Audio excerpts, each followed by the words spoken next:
Assalamu alaikum wa rahmatullah. I pray you're all well.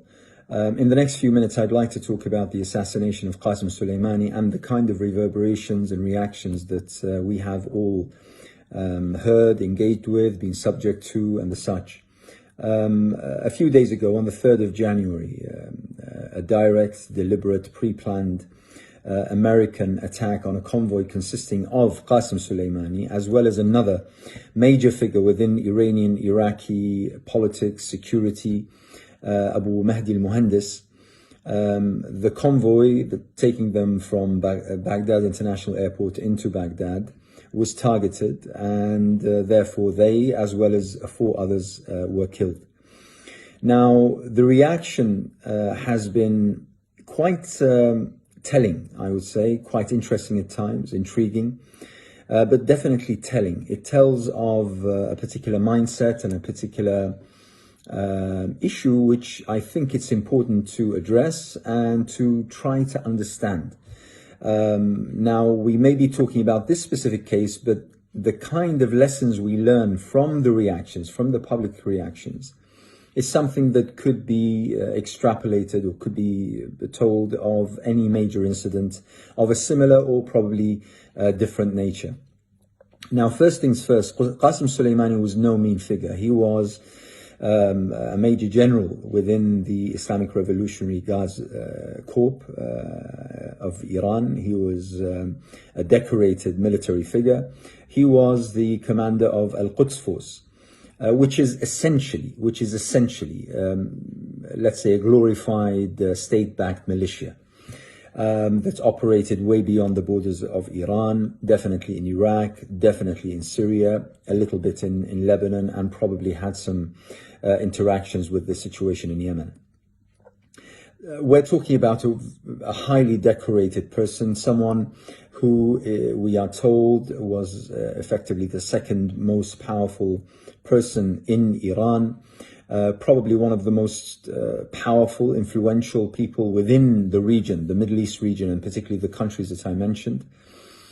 Someone who has a long history of military conflicts and battle and the such, starting from the Iran-Iraq war in the 80s of last century, onto the very recent events in Syria and Iraq and the such. Now, what I, as well as I'm pretty sure everyone noticed, was the kind of reaction that we all saw, read and engaged with on social media, on mainstream media and the such, and that is a division between those who celebrated his death and those who mourned his death and accused everyone else, who didn't take a similar stand of being of whatever nature and whatever labels. And this is exactly what I want to talk about. And that is how we should see this particular Advent. Now, the first thing is, as a Muslim and as a human being, I find it extremely tasteless for anyone to actually be jubilant over the death of anyone, particularly a death such as that befell Qassem Soleimani and his fellows in that convoy. It's something that is unbecoming of anyone with a sane rationale, with the kind of instincts that Allah subhanahu wa ta'ala created in human beings, the kind of empathy towards other human lives.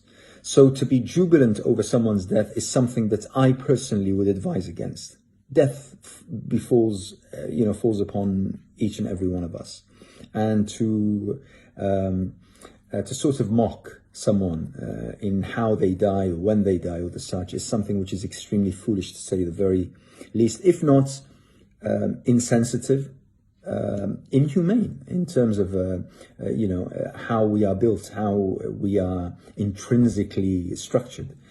So that's the first thing to be said. And also you have to consider the fact that they who die in these circumstances, they have families, they have children, they have siblings, people who love them, and people who know them and their lives and the such, and the impact that their death will have upon their loved ones is quite profound. And we should be wary before speaking of anyone's death in jubilant terms. Also, this division between those who are happy and jubilant and celebrated his death and those who mourned his death, that is extremely telling, especially that this happened within more or less the same sort of pool of people, the same category of people. We're talking about either Iraqis or Iranians or Muslims or Arabs or people generally interested in the politics of that particular region. And there is an almost, I would suggest, a 50-50 split within social media as to who was pro and who was against and the such. And that in itself is quite important. And I think that it's something that we need to learn from. There is the aspect that the killer in this particular scenario was the United States of America, which has plenty of blood on its hands. And the person who ordered and commanded this particular operation to be executed is Donald Trump, whom everyone knows who he is, what kind of person he is, what kind of personality he displays, and the such. We seem to sometimes negate certain aspects which are important so that we can be sensible and reasonable and balanced in our approach. As I said, the killer in this case and the manner of the killing are parties which have exhibited sufficient lust for blood and for human life that I don't think I need to go further into their own standing, particularly in regards with countries such as Iraq, which from 2003 until now has been a mess, an absolute failure, an abject failure that has cost lives and cost the hopes and the aspirations of millions and millions of Iraqis. So there is no one that wants to defend the United States in this particular scenario or defend the way in which it acted. But at the same time, Qassem Soleimani himself was no hero. He was no martyr. He was no angel in this particular scenario. Qassem Soleimani for years now has been involved directly or indirectly in the killing of tens of thousands, possibly even more, of Iraqis, hundreds of thousands of Syrians, countless in the region, the displacements, the making of millions of people refugees, either inside their own countries or fleeing outside, trying to cross seas in which they drown, they and their children. Destructing cities, entire cities, reducing them to rubble, such as what we saw in Homs and Idlib and Halab and, in Syria and in Iraq, provinces of Diyala and Salah ad-Din and Anbar and most recently Mosul. Qassem Soleimani is by no means bloodless in this in the kind of phase or episode that we're talking about. And therefore, we have a situation which, unfortunately, I find quite a large swathe of people find very difficult to deal with. And that is, how is it that we can overcome this binary sort of view or take? How can we overcome the need to see one party as good and the other as bad? One scenario as white and the other as black? How can we overcome this to see that it could very well be that the two parties in this particular case are fairly gruesome, and that we can say that by the ridding of Qassem Soleimani, the region, and particularly Iraq, Syria, Lebanon, Yemen, will sigh a collective sigh of relief,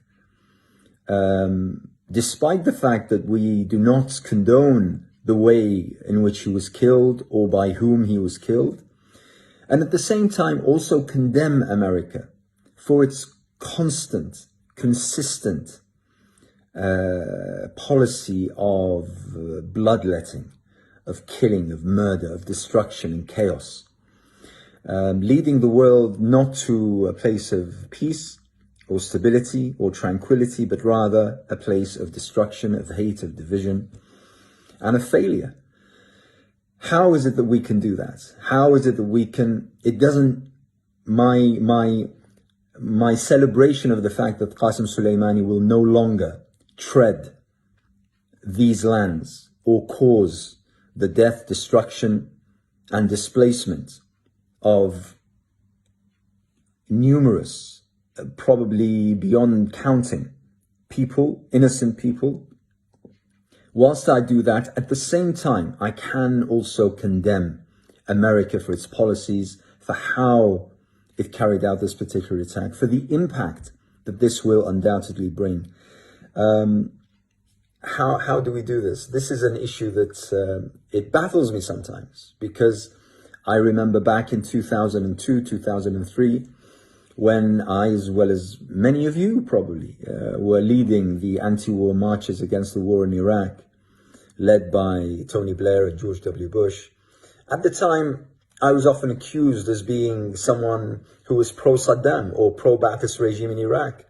So when I would explain that actually, I, with my family, had left Iraq when I was a little child, because of the Ba'ath regime, and that throughout our lives up until then we were opponents and opposition to the Ba'ath regime and to Saddam Hussein, and that we loathe his policies, we loathe the ideology of the Ba'ath regime. People were often confused as to, well, why are you then against the war and invasion of Iraq? And when we would say, well, you know, we could be both. I could be against the regime, but also against the occupation of my homeland and my people. It was something that troubled people. And I recall many quizzical looks and comments of, well, we don't understand, or this doesn't make sense. But it should. We should have the intelligence to deal with complicated situations and to describe both the killer and the killed as being bad. We have countless stories from the seerah of the Prophet ﷺ across history, across lands and time. We have such stories, as well as probably the killer and the killed both being good. And again, we have countless stories to demonstrate that this could also be true. In any case, these are some thoughts that I wanted to share with you. I pray that we all remain safe, that we and those we love and people around the world, they find peace, they find security, they find tranquility, that our collective hopes and aspiration for prosperity, for our children, for those to come true. And inshallah, 2020 will provide us with answers to our prayers and to our supplications. Allah bless you all. Assalamu alaikum.